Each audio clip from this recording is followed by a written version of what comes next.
I wish everyone present here a bright and cheerful morning.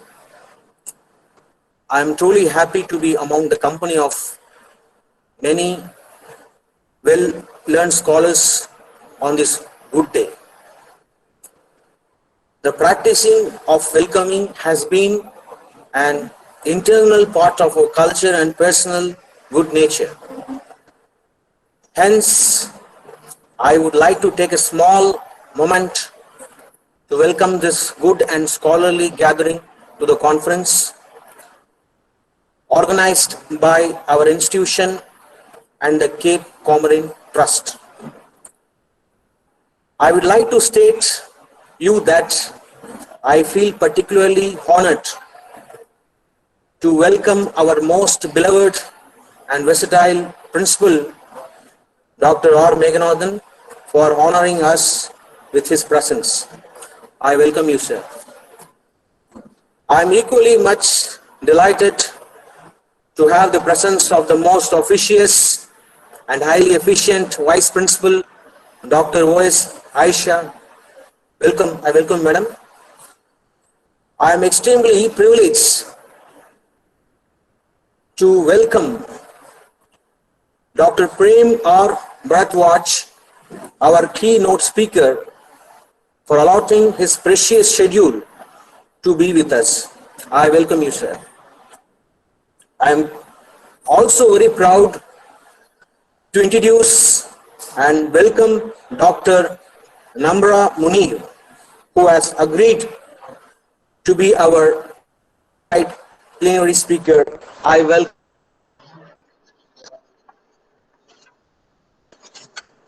Next, I welcome all the good professors who accepted our invitation to be the chairpersons in this conference.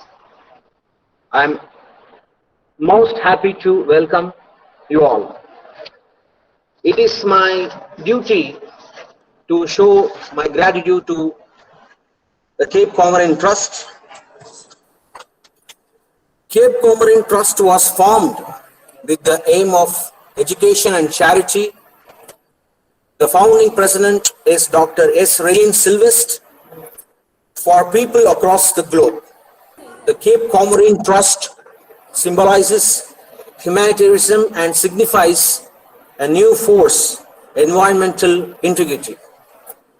The primary objective of the trust is to promote charity and a new learning environment among people all around the globe through services, educational institutions, conferences, and publications. The service of this organization will be available to all people, irrespective of caste, sex, creed, and religion. Cape Comorin Club is a feeder organization of Cape Comorin Trust.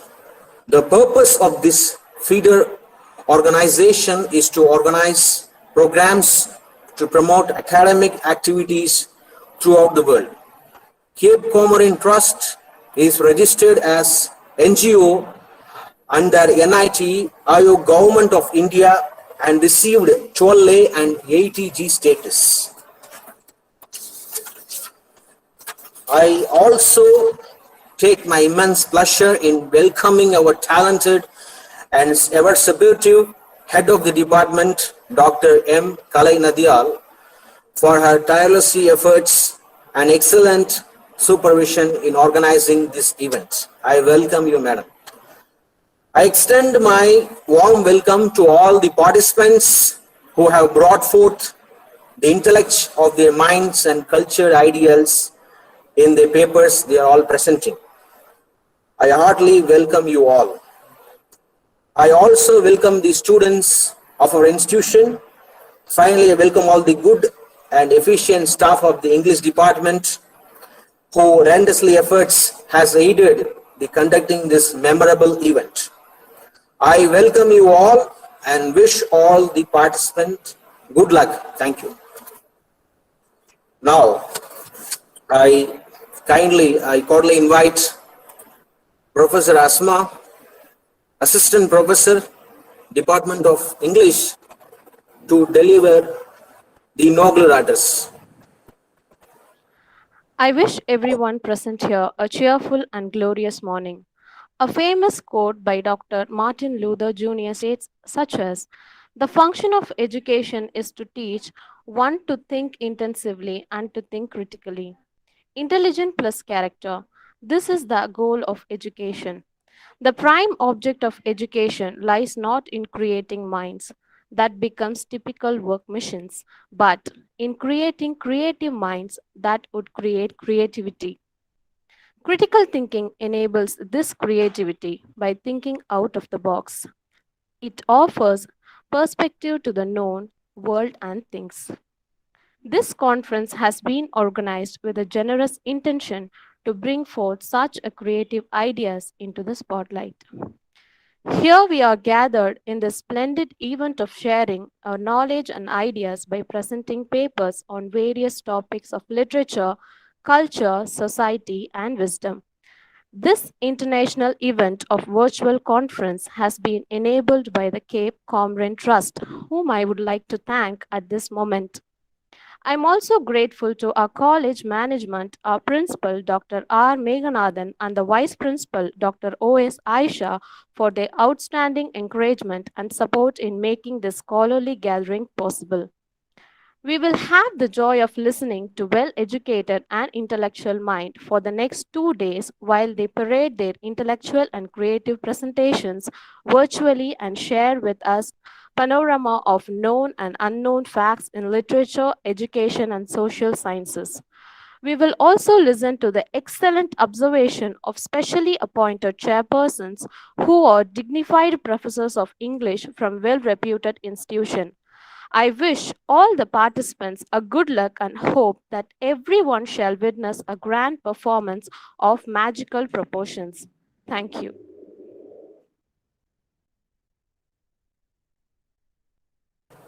Thank you. Thank you, Asma ma'am. Now I request the HOD of the department, Dr. M. Kalai Nadial, to introduce our keynote speaker, Dr. Prem R. Bharatwaj.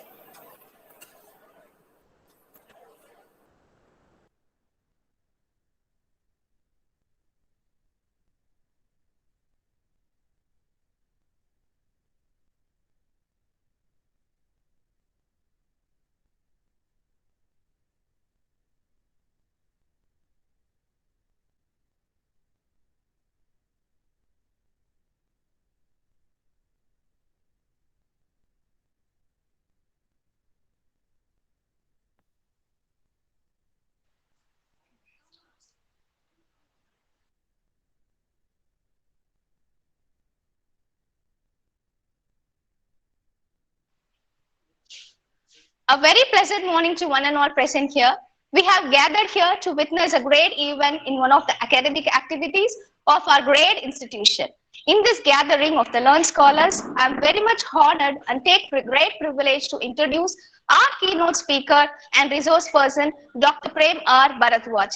I hardly believe that we would ever meet a highly intellectual scholar like him because honestly, the list and details of his credentials would take more than a day for discussion. However, let me try to provide you with a minimum length of his magnificent credentials. Dr. Prem Bharatwaj is the Vice Principal and an Associate Professor of the Department of Political Science in the Government Postgraduate College in Nahan, Himachal Pradesh. He has a teaching experience of 26 years. He has a teaching experience of 26 years and research experience of 20 years, which includes his PhD research.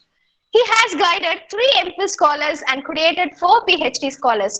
He was engaged in the undertaking 5 major projects based on educational grade variations, poll results, socio-economic justice, and targeted public distribution systems. He was also part of another project on electoral politics in Himachal Pradesh.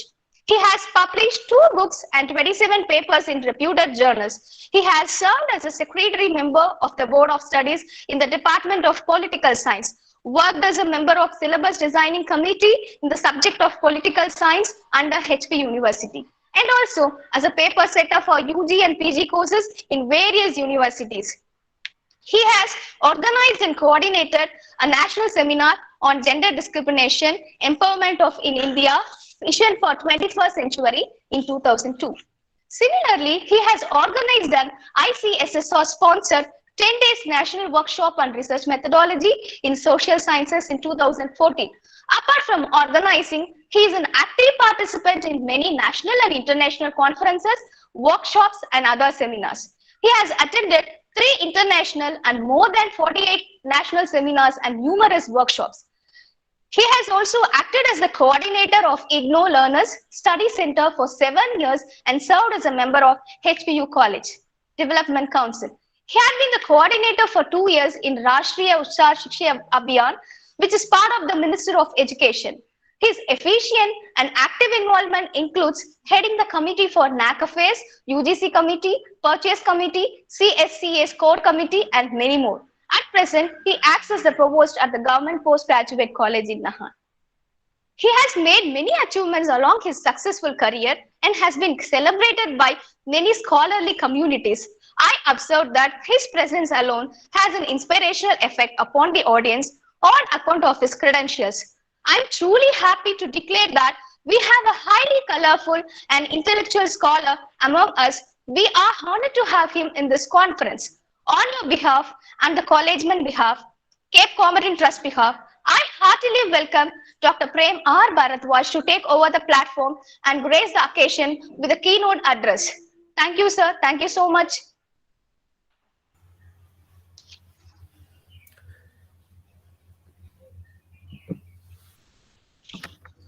Okay, thank you very much for so kind words, Professor. Thank you so much, sir. Department of English.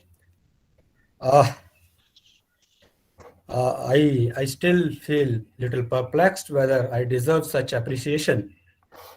But anyway, this is an academic exercise. We are all part of this all. Let me take this opportunity to thank the management of the college, which I am known over here in the far-flung area in North India, that is Himachal, Mohammad Satak College, Arts and Science, Chennai. I also thank the NGO named as Cape Comorin Trust India for bringing together a wide spectrum of scholars in this national conference. While going through the theme of this national conference, it was very amazing for me to look into the fact that such a wide spectrum of sub-themes are being included and would be deliberated upon in next 2 days. So right from the literature, then going to humanities, and then even to core sciences, this would be just projecting a kind of transition that the global society is facing right now in all phases of the life. So having said this all and being highly delighted as a part of this academic discourse, I am here to take up my subject for the discussion. As communicated earlier, I'm supposed to take up the subject of my field all around the area of my taste, and that is globalization, governance, and human rights, and challenges for creation of egalitarian world order. Though we all know we are from social sciences or humanities, and so we conglomerate each other, we come together each other at certain point of time where we are trying to be the part of a movement which leads Indian society or the world society or human society to higher horizon. So I hardly see any kind of strict airtight compartment in terms of separation of disciplines, say for that matter, social sciences, core sciences, or humanities. So in the domain of knowledge, we are part of entire academic discourse. So coming to my theme, and that is, see, globalization, governance, and human rights, how contemporary societies all across the world are encountering with these new phenomena. Now see, most buzzword, at least for last 3 decades, we have been encountering with is globalization. And this entire presentation, which I am going to make over here, I would like to split it into 3 parts. First part, I would like to just introduce the theme of globalization as such, certain problems, while defining this phenomenon. In second part, it would be about how this globalization is influencing the process of governance in different parts of the world. And then obviously third part is about how globalization is going to affect or has been affecting the status of human rights all across the world. Now, so since I have been given almost 45 minutes around to deliberate upon, I would like to structure my presentation for 30 minutes, around 35 minutes, so that rest of 10 minutes are spared for some discussions or some queries if we could deliberate about the subject. I hope I would be doing justice with all these themes, though these are such wide areas which need to have separate discussions or separate symposia for deliberating upon. Now, coming to the core crux or core idea of globalization, see, the basic problem with this globalization, or with the definition or defining of globalization, started in 1990s. See, the current intellectual vacuum which we see while defining globalization started or caused by end of Cold War, specifically in 1991. Since then, we are not having some concrete meaning or concrete understanding or definition of globalization altogether. Intellectuals and academics have been trying to interpret globalization differently as per their experiences and their encounters with the movements of the society and with the movement of political processes. So on many accounts, I move to the other argument, and that is globalization by and large has become a political choice for many of the national governments.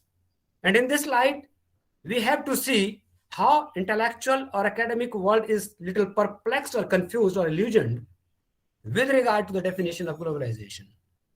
So very keenly and very closely, there are certain terms which are associated to globalization, and these include democratization, market deregulation, liberalism or currently neoliberalism, privatization. In fact, these terms have been making the definition of globalization very complex. Now, there are certain other subfields which have been adding new dimension to this. At this moment, I would like to just keep apart the socio-cultural component of globalization. And right in the beginning, I would like to make a comment, and that is the larger part of discourse on globalization is primarily governed and guided by the economic processes, or you can say the paths and the priorities and the choices taken by the governments on economic front. And so in this perspective, we have to see there are certain other subfields which are clearly associated with globalization and have been directing the discourse on this very theme. These include finance, technology transfer, transnationalism, multiculturalism, regionalism, and I should say that this discourse on this globalization was clearly started taking shape in 1996 when University of Pittsburgh asked five distinguished scholars, Paul Daramus, Robert Kundle, Sylvia Maxfield, John Odwell, Richard Stubbs, just to have certain platform or certain discussions with regard to the course of globalization, or just to explore the different meanings of globalization or associate certain other phenomena with globalization. So in any case, globalization discourse is guided by international political economic questions evolving out of public versus private, capital versus labor, or state versus society debates. So we see the polarity of opinion while defining globalization. Right throughout the first decade of globalization, new globalization era, that is in 1990s, we see two poles of interpretations. There were, you can say, one section of scholars, particularly in America and Western Europe, who emphatically took side of globalization or the transformations to lead the world society to new horizon. These include, you can say, Fukuyama, who talked in terms of end of history. Many of you must have learned about him or heard about him. Then we had Samuel Huntington, who talked about class of civilization. That means how the world is taking shape now. Then we have scholars like Paul Kennedy, who just argued in his book that is preparing for 21st century, a new kind of world order. All such thinkers argued that the ultimate answer for which the community of intellectuals or political statesmen have been searching for hundreds of years together have arrived to an end, and that is in the form of a liberal economic model guided by liberal democracy. So from here, no other search is required as such. And so they themselves championed the idea of liberal democratic reforms and just bringing up the institution to such an extent where the new economic forces could get place and address the questions which civil societies have been encountering altogether these days. This was specifically in terms of meaning to end of Cold War, or one way or other way, demise of Soviet socialist system. Then there are other scholars, say we have Noam Chomsky, contemporary age, then we have Michael Chossudovsky, then we have Michael Swayze, then we have Medgoff, then we have Shamir Amin. All these scholars have been labeled as critique of this thinking, what has been created or projected by Western scholars or the scholars who have been championing for liberal democracy or neoliberalism. So this polarity has even further complicated the process of defining globalization. So the debate started to come up in domain of intellectual discourse in the form of public versus private or capital versus labor or state versus society debates. Now, while defining globalization, very clearly, J. Rosnu has tried to define or explain the meaning of globalization in the form that it is neither globalism nor universalism. Now see, that clearly implies that it is picking up the choices as per the convenience of the political decision makers, and at the same time there is some kind of connection between the political decision making institutions and the institutions of economic development altogether in the world. And so these choices have been defining the globalization according to their own interpretation. So there is very rightly stated by Rosnu that it is nothing like globalism in it, or you can say universalism. Nothing can be universalized as such, because the phenomena that are coming up now have certain self-contradictory positions. So similarly, when we talk about McGrew, he categorically stated that in a very simplistic form that this globalization is multiplicity of linkages and interconnectedness characterized by a significant shift in spatial reach. That means the space appears to be shrinking in terms of connectivity, in terms of exchange of ideas. So this is simplistic formulations, and by this time we can clearly understand that we have come to a status where we can say that technology has played a significant role in shrinking the distance of the people all across the world. So, very popular statement being given about the globalization is converting the world into a global village. Now, see, this form of conversion or transformation is clearly witnessed by overemphasis on certain economic forces. Now, see, this that means clearly economic interconnectedness has taken up or overtaken the discourse of globalization. That is clearly whatever being discussed in globalization has been overtaken by economic or business interested in the world. So it clearly incorporates four dimensions. One is economic globalization, then formation of opinion on the basis of economic globalization. That means what is global opinion, how the world is to be viewed right at this moment, and then democratization and political globalization. See, this political globalization is very fascinating. What in fact we are globalizing altogether, that is simply creating the modules and models on the basis of certain principles that have been labeled as the, you can say, buzzwords in under globalization by certain business interests in West, that is liberal democracy. So all economic transformations need to be seen in terms of liberal democracy or liberal democratic formulations. Now, this entire discourse of globalization is placed into dichotomous opinion building. That is, the entire world at this stage is divided between gainer and losers.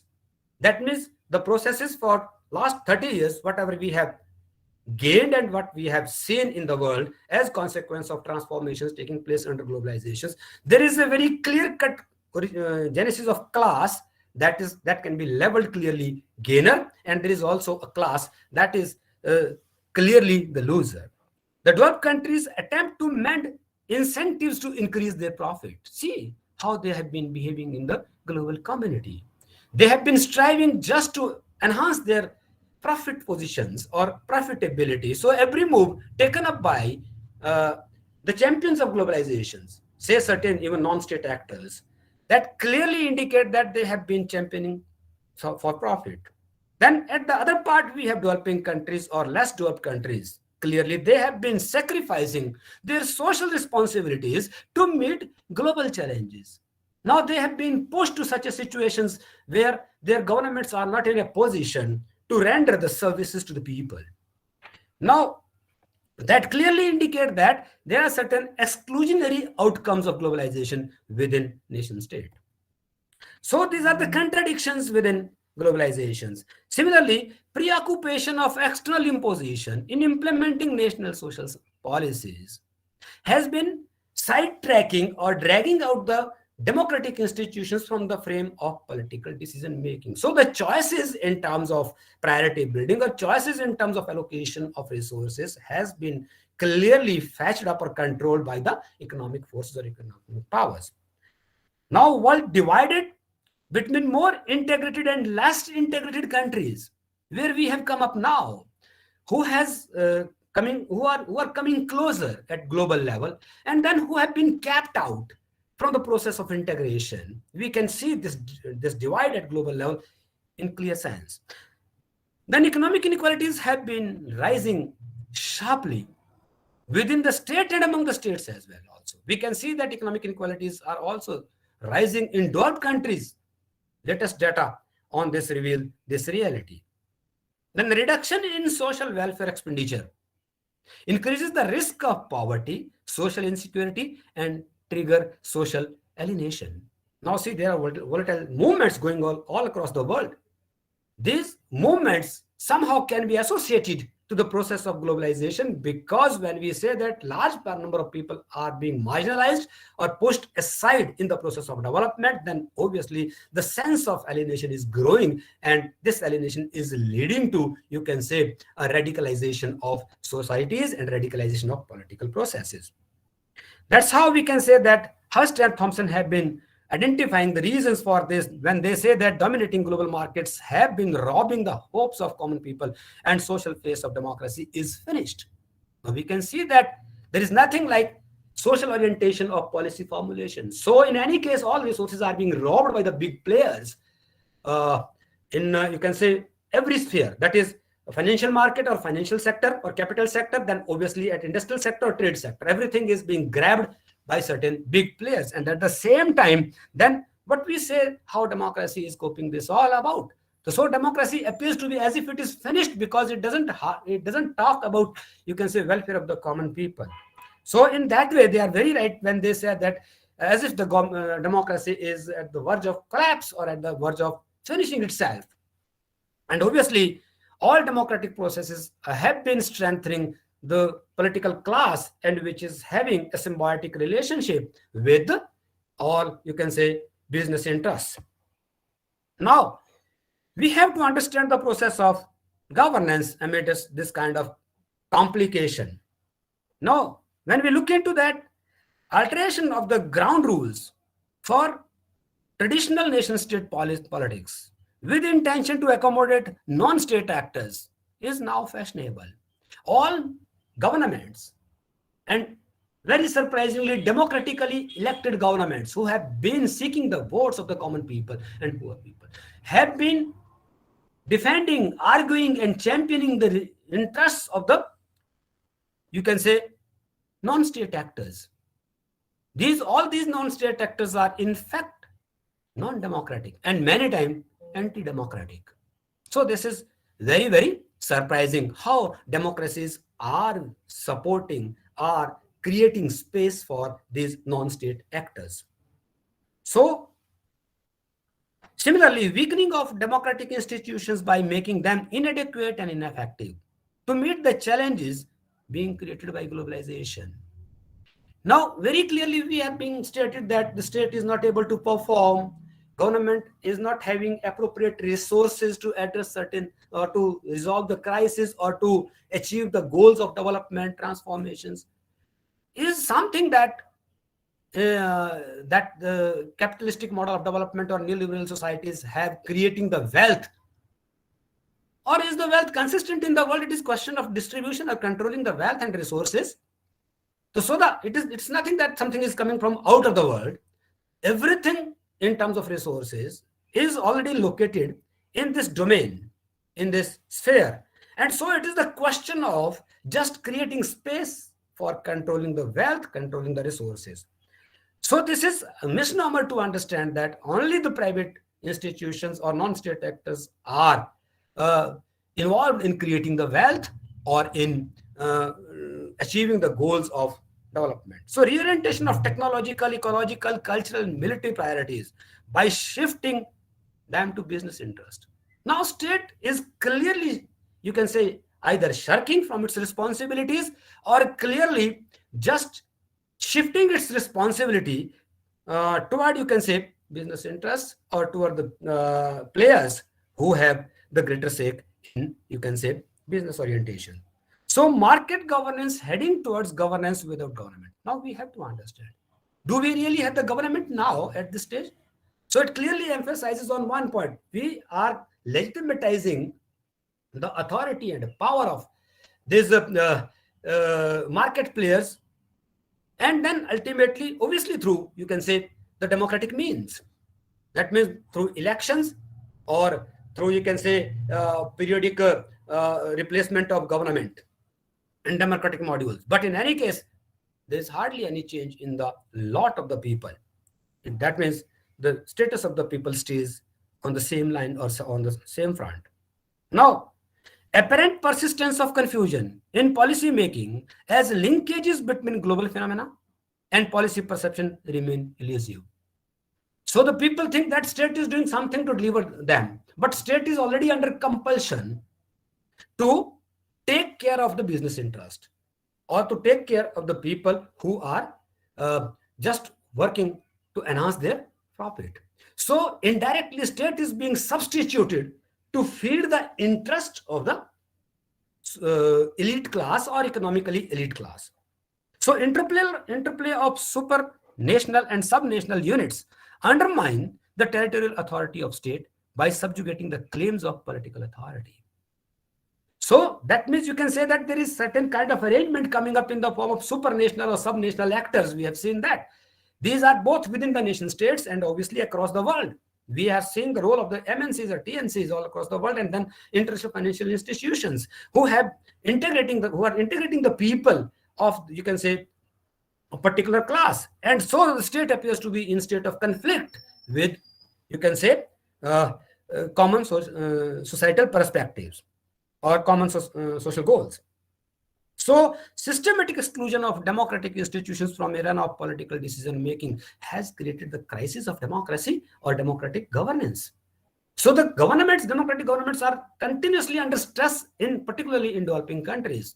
The reason is very clear, because the pivotal role in decision making has been, you can say, conquered or controlled by business interests, enforcing a significant shift in special reach of network toward subcontinental or interregional patterns through globalization that has been downplaying the role of the state. Now state is withering away from the scene. That is very interesting. That means state is being, you can say, sidetracked for all purposes. And very clearly you can say that when state is being declared that it is inefficient and the things are going to be unmanageable for state, and state is not able to deliver goods to the people, that's we can see that in privatization also, when all state assets are being sold out to the capitalist world or to the people to whom we trust that they're going to manage for society. Now, that's very clear that private business is not for social welfare. That business, the prime objective is the profitability. So in any case, techno-scientific institutions which have emerged up as consequence of globalization and transformation in political processes have acquired new role in order to accommodate commercial and political interest. Now say even technology has been politicized to serve the interest of particular class or particular influential groups. Now, in any case, homogeneity offered by globalization, which appears right in the beginning that globalization is a homogeneous process which integrates all sections of people all across the world, is in fact self-contradictory, particularly by different nationalist governments by responding differently to issues of human concerns. So in any case, if you see that there are contradictions, we say that globalization is playing a role of homogenization of societies, but the state governments have different choices. And then the very goal of globalization appear to be contradictory, because government are always under pressure to decide for the people, to take the side of the people. So this kind of formulation, that is contradictions, has made governance very complicated. Now, cultural homogenization through globalization is antithetical to political decision taken under impression of localization or ethnization. See the ethnic perception coming up now, the nationalistic fervor, and then the ethnic groups are just demanding appropriate space within this entire development model, which we see now. How we are very interesting phase.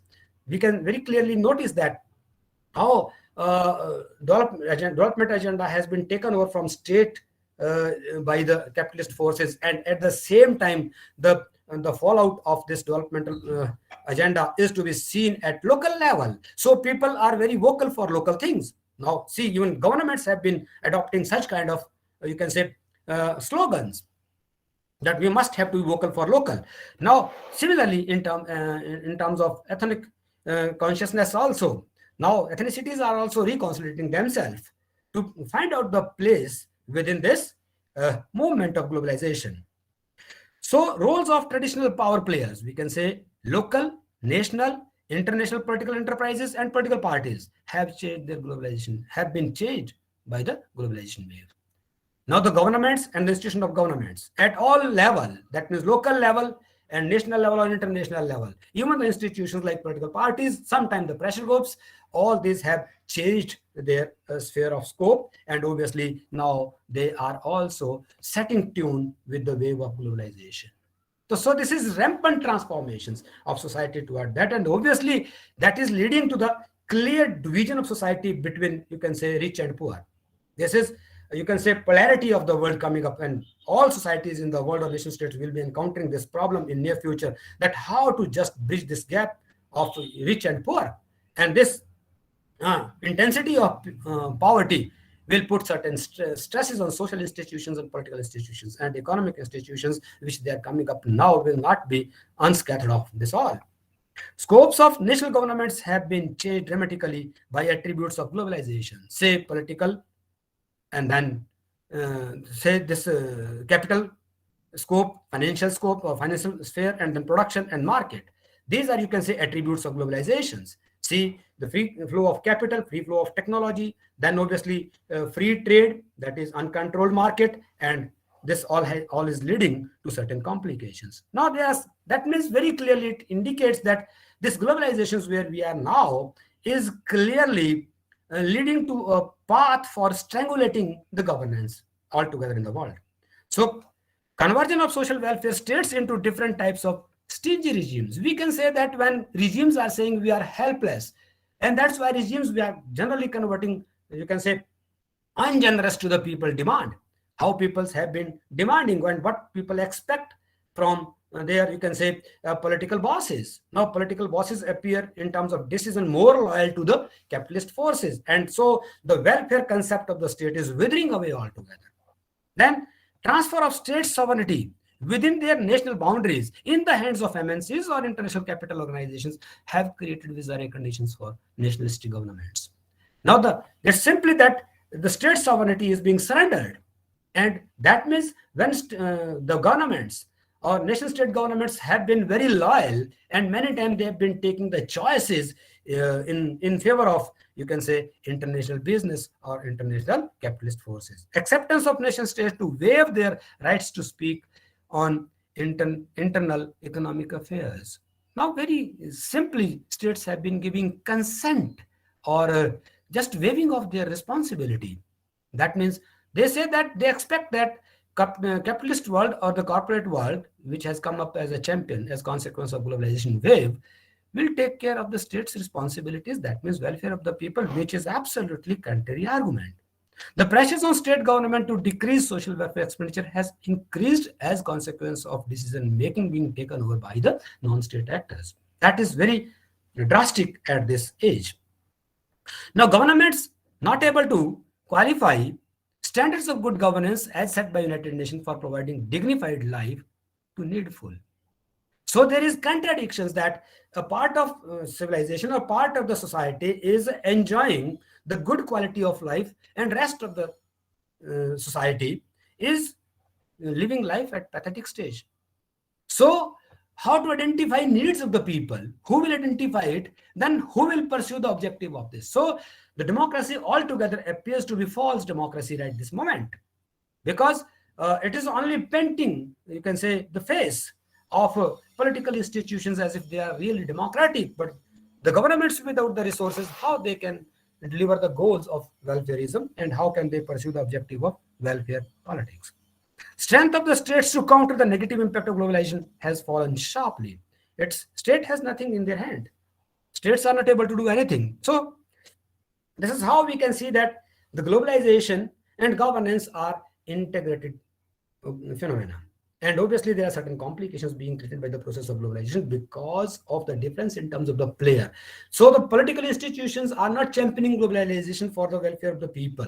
Political institutions are under compulsion to take the side of the financiers. And all these financial institutions and capitalist institutions are financing the governments altogether. We can see that there are huge resources being controlled by these MNCs or TNCs. And so the nation states have nothing just to see their faces for the grants and the you can say support or support for developmental projects.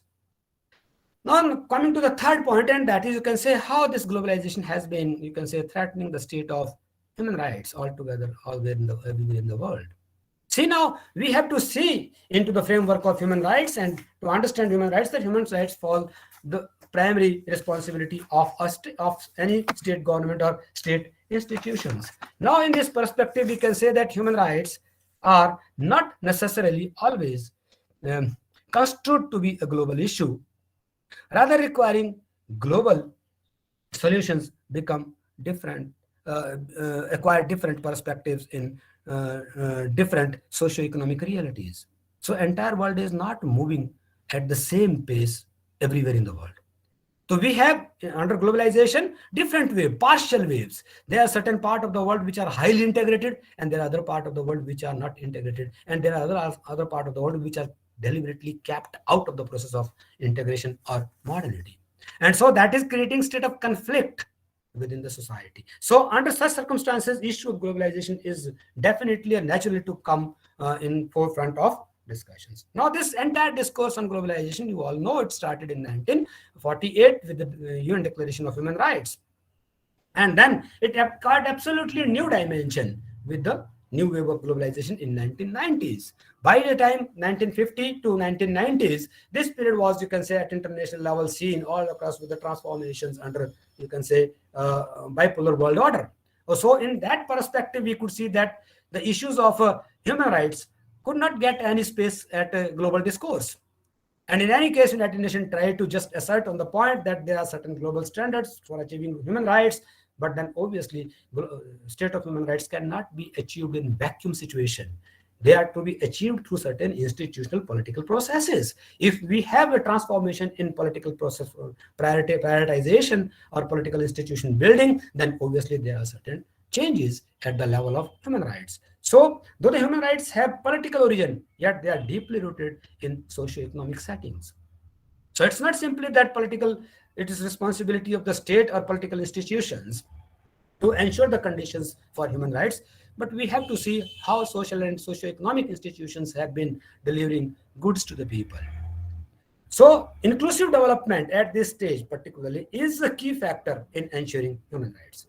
Because that means people need to be included into the process of development. Once the people are kept out of the domain of economic development, then obviously there are the crises of human rights. Human rights will, you can say, will not be equally available to the people, or there will be partial standardization of human rights.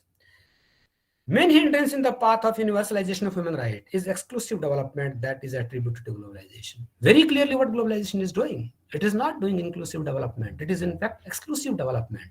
One section of society is getting exclusive benefits. Now, this kind of exclusion is necessarily creating a bizarre condition for, you can say, standardization of human rights at international level.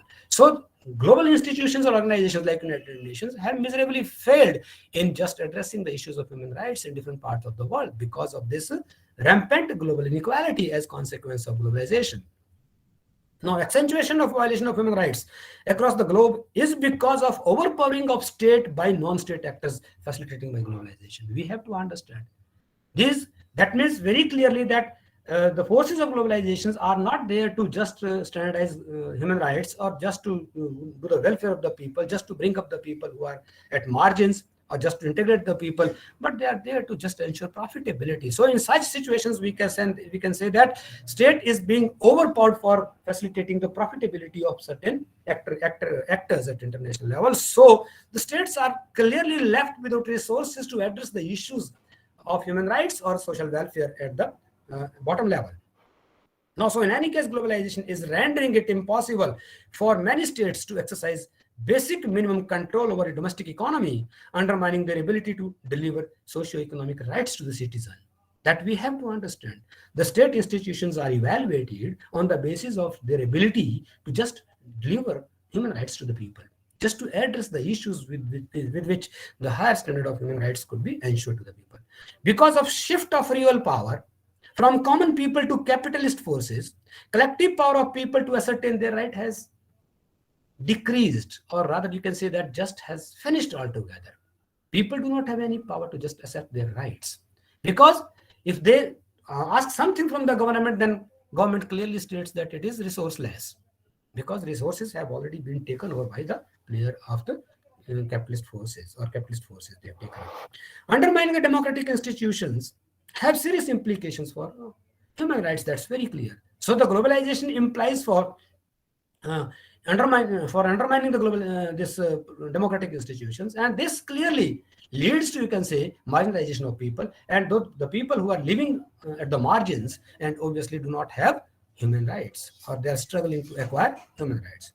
At present moment, all aspects of human life with which the discourses on human rights can be shaped are subject to globalization. That is very interesting and disgusting phenomenon we are encountering with. We have to look on the faces of the global capitalist players just to address the issue of human rights. So in any case, whatever the, you can say, political discourses are there on human rights, that is only in the domain of the, you can say, society or political institutions which are not in a position to address such issues. The solution to such problem lies within the mobilization of resources at the part of non-state actors. So even the issues of human rights are being just shifted from state to non-state actors. So that is where we have to understand the problem. So ostensible and asymmetric globalization has dragged out the people from value access. This is most shocking. There are a large number of people who are not able to get access to the basic values. Say, clean and safe drinking water, then even clean air, and then you can say the environmental hygiene. People do not have access for that.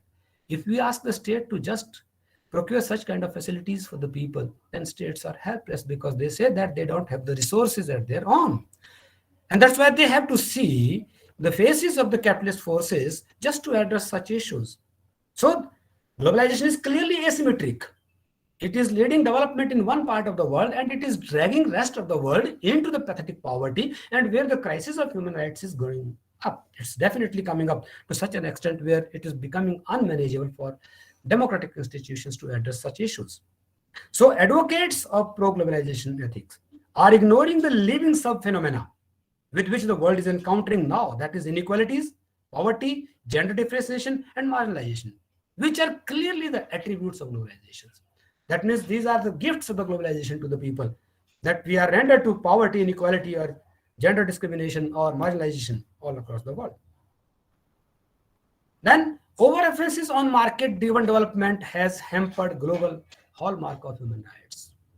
So everything for market, everything is to be prioritized by the market or market players, then obviously that means in any case, the global hallmark that has been created by United Nations for achieving the standards of, you can say, human rights, equal human rights altogether world, are not in a position, in a feasible position. We are not in a position to just standardize these rights at global level.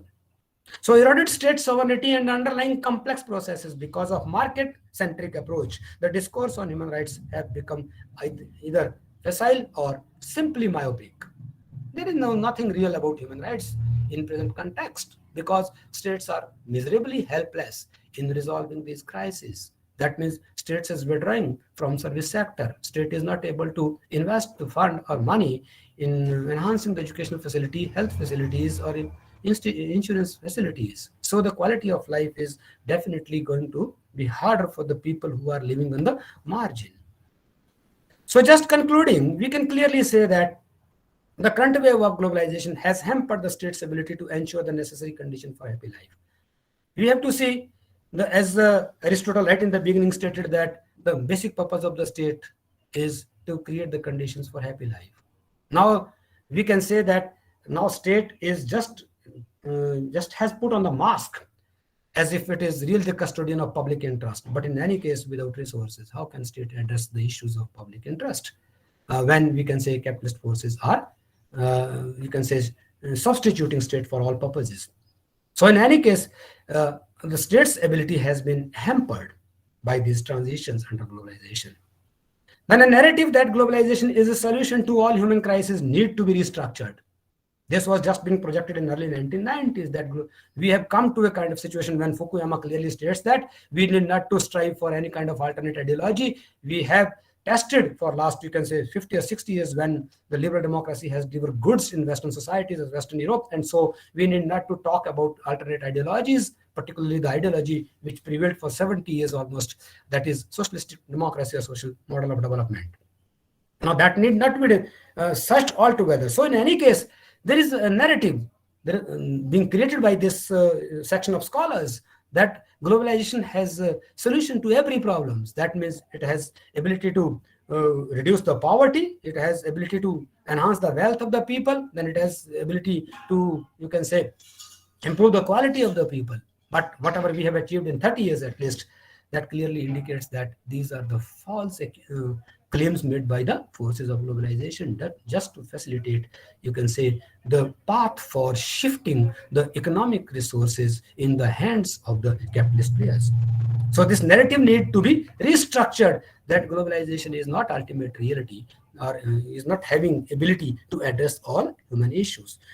So the current developments indicate the process of globalization is not invincible and irreversible. See very well, very clearly, that already we can see that the nationalistic fervor has already emerged in you can say, the political discourse, where we can say that states themselves have been sometime rejecting, you can say, the claims made under globalizations. That means when we say that national governments have been very conveniently taking the national priorities while deciding the governments, then this happened from the world, where we can say that they championed at one point of time for globalization, like America, like Europe. We can see that even in such countries who earlier championed the cause of globalization and neoliberalism, or we are witnessing that there are some kind of reversible processes coming all together in the frame of political decision making, when they say that they clearly imply that global standard of development are being sometimes rejected. That is, America is for American, or then France for French, or England for English people. This what indicate this? That means we are, you can say, on shaky ground of globalizations. We are not really appreciating the global standards. So whatever culture has been created, you can say, as consequence of globalization, or you can say technological expansion, that culture is just trying to be taken up very clearly by one force, just to project an idea that there is only one culture, and that is, you can say, in 18th or 19th century, which was argued in the form of utilitarianism or hedonism, that we can clearly understand that this kind of formulation is not going to work altogether. And so on many account, national governments on populist basis, not on real basis. That doesn't mean that there is some kind of reversal of the transfer of resources from non-state actor to state actors. It is not happening altogether. But in any case, the state governments have been advocating for nationalistic interest and nationalistic favor, and that clearly indicates that at least the governments are under pressure to just take up this agenda for public, that this process is going to be reversed, or this is a process which need to be revisited and rediscovered. I think this is all. Thank you very much. I don't know if I have done some justice with you all. I am already running short of time. I was given time up to 11 a.m.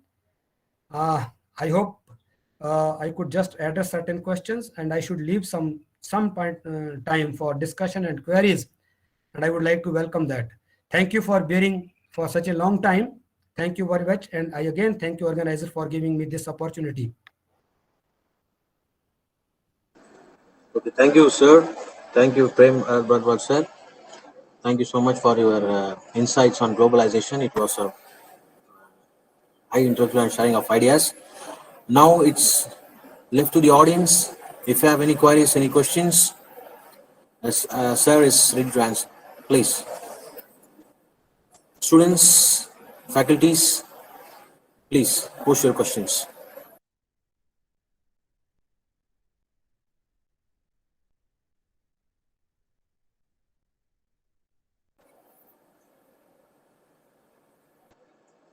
Sir, can I pose a question to you, sir? Definitely, it is my pleasure. Yes, come up with some. Sir, what is the impact of culture? What is the impact of on culture? What is its globalization? What is doing in globalization culture? What is the connection between culture and globalization, sir? Very nice, very nice. This is question which I was not able to address because the socio-cultural integration of the world in the name of globalization is again very, very contentious issue. See very clearly what is global culture now. This started with Washington Consensus in early 1990s. And in that particular perspective, particular reference, see, when we say that culture in social formulation is something that is being lived by the people altogether. We are not talking that kind of culture. Globalization doesn't talk about that. In that perspective, that cultures are going to stay as such. They are not going to integrate and fuse together. Now, these forces of globalization are creating a different kind of culture altogether, and that is consumers' culture. You can say very clearly how this is attacking the culture of the people. We can understand that when you switch over the style of life, that suits to the market forces.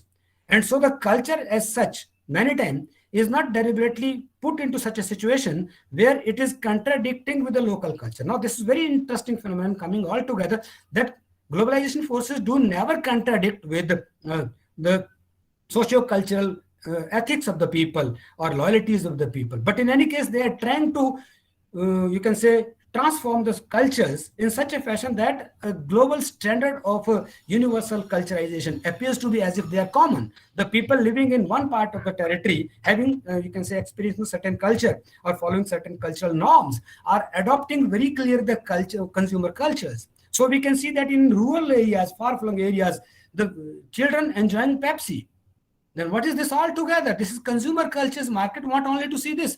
Market has no problem which language they speak, which kind of, clothes they wear, and what kind of, you can say, cultural heritage they have. They only want that they should just be the part of that kind of culture, which is consumer culture. And so that consumer culture is, that means they all these people as individual units become, you can say, sort of dependent upon the kind of consumer culture. And so in any case, we can say that certain ethnic cultures are coexisting together with globalization. And then you can say global forces or forces of globalization who have nothing in contradictions with the existing social biological cultures altogether. This is what we have to see here. Okay, thank you so much, sir. Thank you so much. Any more questions from the audience?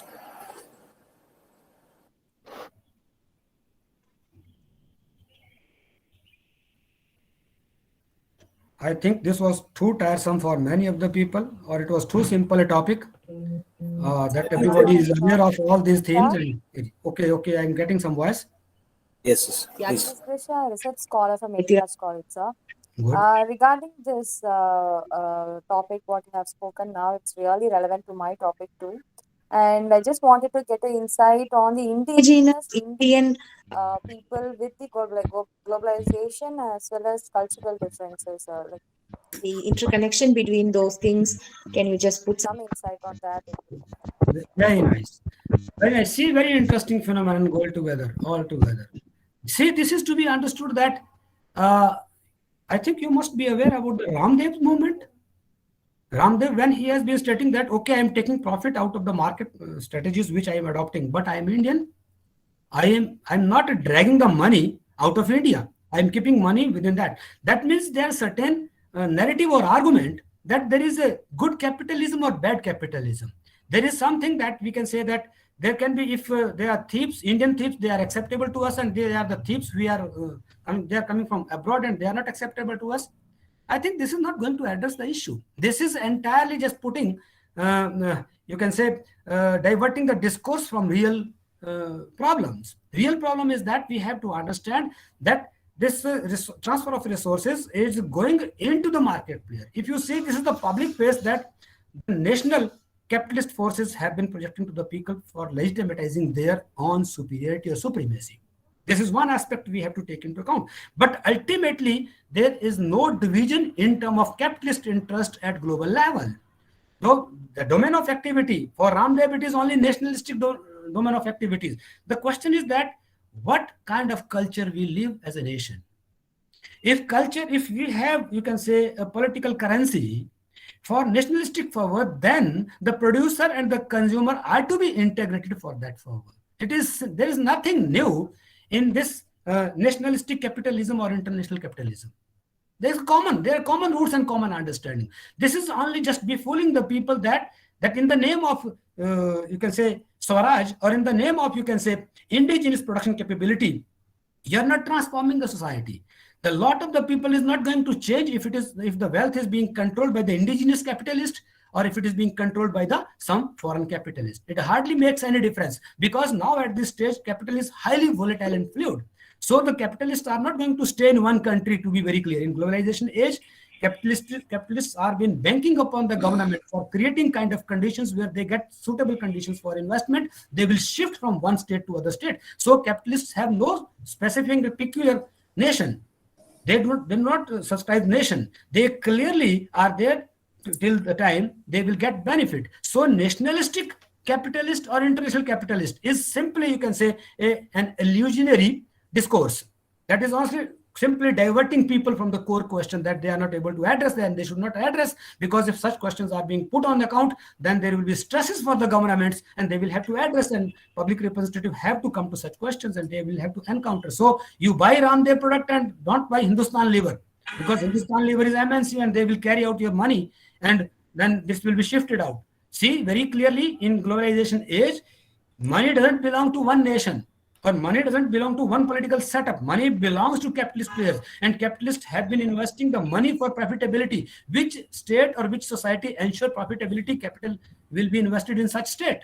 And so in any case, this is a political discourse when we say that there is internal capitalist or external capitalist. Internal capitalist is something which is acceptable to us, or external capitalist is there which is just dragging our money and we are being impoverished. That is, I think, a fake argument. The question, basic question is that is capitalism or globalization leading to the happiness of the life? The very problem with the globalization is that it is substituting the state or state's credibility, and then shifting the responsibility of building and development of state in the hands of certain players. Be it Indian or be an outsider, it hardly makes any difference for poor living in the rural villages. I think this is how we have to address. So far as your cultural question is concerned, this is already addressed, and I know globalization is working only on one culture. It is never in contradiction with other cultures. Sociological cultures which exist there on the basis of, you can say, certain identities being exercised by the people in different part of the regions is not going to contradict with globalization. However, all cultures are subscribing the culture of globalization when they are sharing the commodities, when they are becoming the part of, you can say, in that developmental process and model that we have to understand. I think I have addressed your question. Yes, sir. Very well explained, sir. Thank you so much, sir. Yes. Can I ask a question, sir? Oh, yes, I am listening. Professor Prem Bhardwaj, sir, first of all, very congratulations for calling a spade a spade. A very less number of intellectuals are there today to, talk about and, take the bull by its horn, right? And the previous question, you have answered that very clearly. And this threat of the hegemonic powers, you must have noted in the last 10 decade, decade or two, they have taken over. They have, started with this very, the very uniformity they talk about. Where a country like India, which is a very diverse one, and this is the greatest threat they are playing with the India, instead of learning from the Balkan or the present day, what's happening in Europe, you could understand from that. So as a literature student, or as an intellectual, or as a community, or an individual, or a professor, or as a, Indians, how would we resist these forces? That is the one biggest one, when this universalization, uniformity is enforced. This is the biggest threat, and that is the one issue it must be addressed. So it would be very useful if you come up with some, kind of an input. Yeah. Thank you, sir. Okay. Very interesting, and I could just expect that such question will be there, because there are a number of things that are being put into the discourse. That we have not many criticisms for all these transformations which are taking place all together, and helplessness of the democratic forces just paving way for this. But what is the solution then? What we should do? See very clearly. If we don't see any kind of solution, it doesn't mean that we have to create the path for such kind of forces which is just destroying our destiny. We have to be very clear. And my proposition for this all is altogether that we have to revisit the concept of governance. See, the states are to be restored with responsibilities, and democratic institutions have to appear really democratic. That means if we devolve the power to the local people, and if we just bring the people who are being marginalized, both in economic way and political power structure, they are being marginalized, they are being kept out of the political framework. And unless and until they are being brought into the process of political decision making, this won't happen. So in any case, the solution lies very clearly that when we clearly include the people from different quarter of the society and distribute the stake among the people, the political stake among the people on the basis of equal citizenship, if it is guaranteed, then only the solution is there. That means state cannot be withered away. The one-line answer is state cannot be withered away. State has to be restored, and state in true sense, not state being captured by certain class or certain hegemonic forces, as you referred. The state means which is necessarily under the control of the people, or people's will is reflected in the institution of the state. That state we require to be restored. And it's not, I'm just talking about something in terms of socialism. You have to just revert back to the socialistic model of development. The question is that we have no clear answer in socialism as well as in liberalism. All these theories are there to convince to some extent to such, you can say, quarters of the academics or intellectuals or social divisions, which suits to their pockets. Now the question is very clear that we have to understand some consensus is to be arrived. And we, first of all, should not do away with the state. And real democracy rests with the state, not with the capitalist forces or hegemonic forces. Those who have been just shifting, capturing the state's power, they are just simply trying to legitimize their hegemony through democratic means in state institutions. So in any case, this devolution of resources, or you can say privatization, or then making the state deliberately weaker in terms of performance, state is not institution of profit making, to be very clear. Why is state being only interpreted for the people that it should deliver the profit to the people? Why it is not being interpreted in the terms of state has to do the welfare of the people? The state institutions should consider the welfareism of the people. So welfare is absolutely different as compared to the profitability. Every welfare is not leading to profit. So right in the first 5-year national plan, if you see that education was seen that it is consumption. It won't give anything back to the nation. But after second, you can say, 5-year plan, it was like that it is investment for the nation. So don't expect something that's the welfare is going to just enhance the capability of the state or return back to the state. But in any case, human capital, happiness of human capital will obviously lead to the strengthening of the state and nation as such altogether. So by and large, I am not saying that one has to revert back to socialism, but I am clearly saying that state's credibility is to be restored, number one. Then political institutions are to be sensitized that they are truly with the people, not with the capitalist in this sense. So in any case, we have to see that, is there a radical answer for this? No, there is no radical answer that we have to just revolt back and then come to revolution as Marxian phenomenon is there. We need not to go for that, but we have to sensitize our political institutions and rephrase the democracy. Then where the power lies, in fact, power lies within the people. Now, how? That means state institutions can be controlled by the people. Now, there are two important perspectives. Economic players are gaining the power, but democracy is also strengthening. Keep it in mind. So once this democracy is strengthened, then the stresses on the power, that be it state power, be it non-state actors, is going to happen. Then a state will come, then a stage will come when then non-state actors will have to create the position for the people. This is how I perceive, though nobody can give a clear-cut answer. Entire discourse has been hijacked by, you can say, a plethora of scholars altogether, all where in the world, which are just painting one picture that this is only an answer for every problem. But in any case, we are in such a situation, such a stage where it is pregnant with all problems, and what shape it will be delivered to the people can't be said right now. So this is all what I can say with reference to this particular question.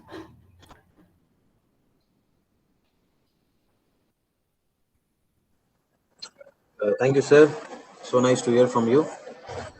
With your permission, shall I end this discussion session, sir? Thank you. Thank you very much. This was very nice discussion, and this was very good opportunity which I got over here. This is again far-flung area. It's very, you can say, Himachal, a very small state, and then very less heard. You can say in terms of only Shimla is just known by the people all across India. Rest of the area in Himachal are not known, and this is again my good fortune to be part of this discussion. And I still expect that in near future we will be in touch. And then again, we will be part of all this discussion and discourses altogether. Thank you very much for giving this opportunity.